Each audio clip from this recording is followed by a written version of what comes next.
West Nile is in Texas. Thanks for joining us at 10. I'm Lindsay Lipman. After finding infected mosquitoes in several counties across the Lone Star State, our Aaron Heft met with a family in Elgin whose son became the youngest Texan to die from the virus. Healthy and happy, 13-year-old Cody Hopkins had everything to look forward to. He had big dreams of becoming a bull rider. It was so fun to be around. Imagine how good I'm going to be driving at 14. Sadly, he wouldn't make it to his 14th birthday. I started out just as a race. Then quickly escalated. He got up the next morning and he couldn't remember how to put his shirt on. After a spinal tap, he was rushed to Dell Children's Hospital. Doctors thought his condition was autoimmune related, but Cody's father knew better.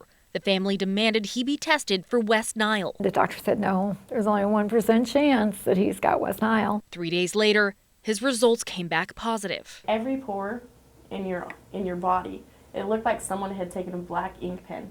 It was the West Nile coming out of his pores. It got to the point where he couldn't even breathe on his own and was put on life supports. Cody suffered a brain bleed, then a heart attack.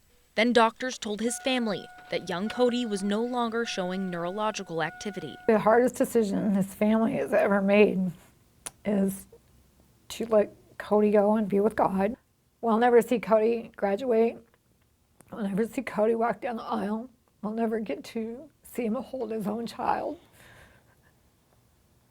And the sad thing is that it's so preventable because there are vaccines out there. Now the Hopkins family have found their purpose in advocating for West Nile prevention through a vetted vaccine. The one doctor told us that he had just been in front of Congress twice to try and get funded for it and has been rejected twice.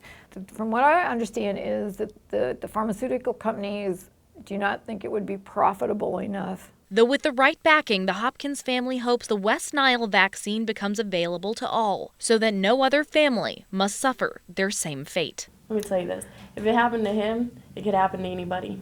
In Elgin, Aaron Heft, Central Texas News Now. Just heartbreaking. We will have continuing coverage on West Nile, how a group of Central Texans work to prevent it and why a human vaccine is not yet available.